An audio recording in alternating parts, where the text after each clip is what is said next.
Alright guys, welcome back to VALORANT News. Huge roster update today, but also big confirmation it seems as to the brackets around the certain regions. We saw the Pacific Kickoff bracket the other day, we're now seeing the EMEA bracket. There has therefore been serious speculation as to what the Americas bracket is going to be looking like, with one potential absolute group of death that is worth discussing. Very much intrigued to your thoughts in the comments below. Hit the like button if you enjoy, subscribe if you're new as always, I would greatly appreciate it. First of all, we saw yesterday MXS and Moist Shopify releasing Thief from their roster in rather controversial circumstances. We talked about some potential candidates to replace him, and, well, Som and Pancada were highly unlikely, as we said yesterday. The man that's been spotted scrimming with them is not Baby J, as maybe he would like to be the case, but is actually Automatic, which I thought was pretty wild. This was not a name that I would have predicted here to be spotted in scrims, and whether this is like they're just going to scrim with him for a little bit as like a trial, or whether this is actually an intention here from MXS to, sign him 100% guaranteed, whether that is, literally their only plan, and they dropped Thief with the pure intention to sign Automatic, and there was no idea about like a trial or anything like that that could potentially come into play. But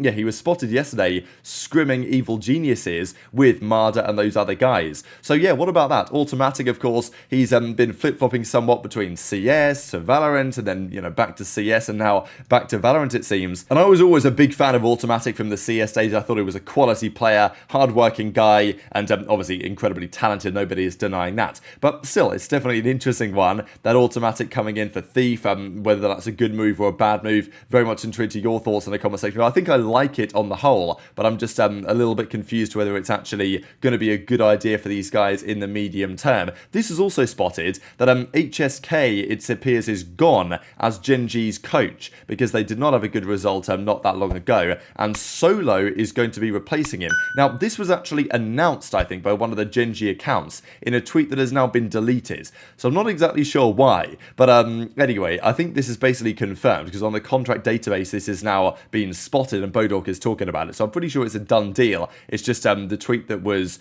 announcing it, at least from some parties, is now been deleted, so I guess stay tuned for that one. This also was confirmed here that Revenant Esports, we saw this rumoured maybe a week and a bit ago now, that SK Rossi, formerly of Global Esports, of course, top tier Indian player, is going to be joining those guys for the new season. So that's pretty cool to see. Of course, all the challenger circuits are going on at the moment, the qualifiers, all that type of stuff. But yeah, we have plenty else to discuss today. So wishing the best for SK Rossi going into the very near future. There's also this from DRX, kind of, well, just doing a nice little announcement video really for their team. But actually, as they confirm here, the roster. Now, we know this is their roster. Stax, Buzz, Mako, Foxy9 and Flashback. But there were rumours that King might potentially join these guys, because, whether they see Foxy9 as like a full-time starter was a matter of debate. Clearly they do for Flashback, with RB and Zest being now long gone. But there were questions whether Foxy9 would kind of remain on their bench, and whether they would get King in potentially to the team again. So that's one thing to have a think about. But for now, it doesn't seem like that's happening. But then again, if this is the case, then they will need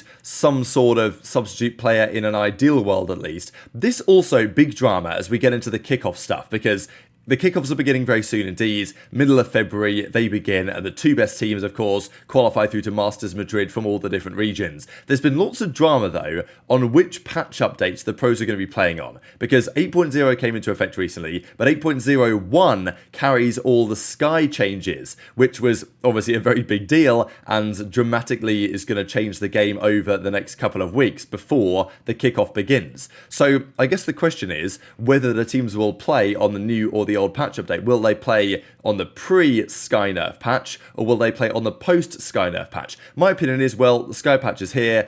Let's just let them play on it. At least they've got a good couple of weeks to learn things. And sure, they've played several months without Sky being nerfed, but it's nerfed now, and to be honest, if you don't activate the patch immediately, then you've got to activate it for Masters Madrid, which means you're playing then a substantially new game between the qualifier and the event itself, which I don't think is a good idea either. So my opinion would be, and I think most people probably agree, that they should just play on patch 8.01, and it's, with the Sky nerf, and it's probably more entertaining anyway to see, and at least the pros have a good couple of weeks to adjust for this stuff. However, if you turn up to the VCT EMEA Kickoff page here, there was an article that went up here yesterday, January the 29th, on this one, and we scroll down a little bit, we will find, I think it's in this paragraph somewhere about here. Well, it was in a paragraph right about here, but actually it seems, as I've refreshed this for the video, it's now been removed. It did say here something like this. This is like literally half an hour ago it said this. Our teams will battle it out on patch 8.0. It now doesn't say anything, as far as I can see, about what patch they're going to be playing on. So maybe that, I think most people probably thought that was maybe a mistake,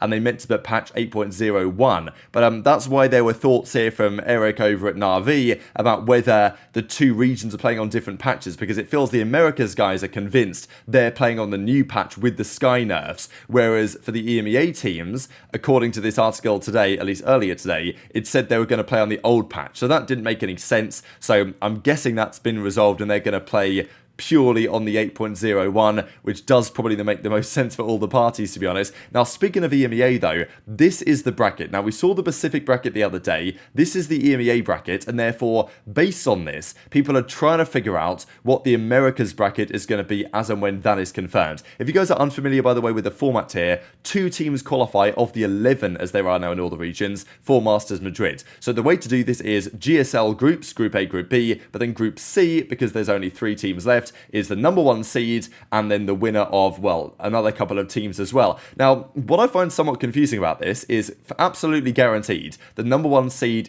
gets the bye in Group C, and that has been the case in both regions so far, with Fnatic over here and PaperX over here on the Pacific version, as we can see in this graphic here with PaperX. However, the rest of the groups are kind of muddled up, to be perfectly honest, because Vitality versus Gentle Mates. I mean, this is tough for Gentle Mates, right? I mean, like, let's be honest here, that's going to be a pretty tall order to get through that group. But then again, you've only got 3 teams in the group, so there's always maybe a marginally better chance that you're going to be able to make that happen. But still, Gentle Mates, right, of course, the Ascension team, they come through, and they're straight into this kind of group of death here with Vitality and Fnatic in some ways. However, Bleed Esports, who were the Ascension team in the Pacific, they are not in Group C. They're actually in Group A, playing T1. So that's why people are trying to figure out what's the logic behind the way these groups are organised. We saw what the logic was meant to be, but clearly that's not being applied here, especially to the Pacific, because Bleed are up here, whereas Gentle Mates are over here, even though you'd think there's no evidence either way to say why those teams should be in a different spot. So anyway, these are the groups. You've got Foot Esports versus Team Heretics, you've got Giants, or whatever they go by now, Giant X or something like that. Anyway, it's like the XL guys, they merge with Giants. They play Carmine Corp, Na'Vi, BBL, TL versus KOI. So I guess we can discuss over the coming days what we think is going to be happening there. But based on these seedings, people were trying to work out what's going to be happening here in the Americas. So this is Will Bider came up with, I thought was pretty funny actually. This is the Americas bracket, and at first I thought, oh my god, like here we go, we actually have it. But well, as we can kind of tell here with the LA Lakers and the Golden State Warriors and with Zoms' team and the Brazil guys, this is obviously a bit of a joke. But still, people are trying to figure out what's actually happening here, and this has been a tweet floating around as to a potential group of 4 in the Americas bracket. Now, I guess the question for you guys is, do you think the pros already know what their group is going to be, or do they find out the same time as we do when it's officially announced publicly? Because that probably determines whether this could be true or not. So where this idea came from, first of all, if Sen, 100T, Liv and Loud are all in the same group, like RIP 100T maybe, but also like that's an insane group for only 2 teams to get through to have a chance to qualify through for, you know, Masters Madrid. Pretty wild. But then again, like only 2 teams qualify anyway, so maybe it doesn't matter so much if you've got a testy group, because you've got to be good enough anyway to get through the group. But this would be a pretty wild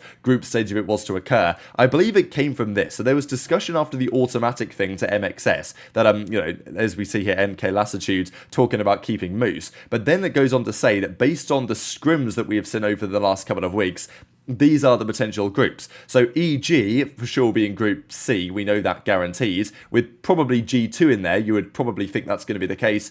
Okay, I don't know why Bleed is in Group A over in the Pacific, but we do see that the 11th seed, which should hypothetically be the Ascension team, which is basically G2, are in, well, they're in the group with Fnatic, so presumably G2 and EG could be in the same group with Crew, which would make a lot of sense. The other groups, though, that he put together was C9, Furia, NRG, MIBR, and then Sen, 100T, Leven, Loud. Now, this is kind of loosely based logic, but the logic is that teams will not scrim each other partner teams, if they're in the same group, if they know the groups. So based on practice over the last, let's say, week or so, these teams, I guess, have not been spotted practicing against each other, neither of these teams, but they have scrims between the groups. So based on that logic, if they already know the brackets, which they may do before we find out, they probably do. The question is, like, how far ahead of time do they know? Or maybe they just find out when we find out, which is also plausible as well. But if this is to be believed, then these teams will probably not practice against each other, right? Because they don't want to give anything away going into a group where they play against each other, so they'll scrim the other teams instead. And therefore, if you take that logic to its conclusion, then you might conclude these are the potential groups. So it's loosely based on evidence, this one, so I wouldn't count your chickens already that this is going to be a group that we see. But to be honest, the Americas is so stacked, there will be some pretty stacked groups regardless of what you want to say. So, it's a rumour at the moment that potentially Loud, Lev, Sen and 100T could all be in the same group, which would be absolutely mega, but I still think we still have to see more evidence until they officially confirm it, right, as to whether that's the case, because, we can't really tell based on the seeding analysis from Pacific and EMEA exactly what things are going to be looking like. So it seems to just be not randomly defined. I think that Riot do put some thought into how the groups are determined, but it's definitely difficult based on the groups that we have seen to actually figure out what their logic is going to be. So very much enjoyed your thoughts on all this stuff in the comment section below. Hit the like button if you enjoyed, subscribe if you're new, take care, and I'll see you next time.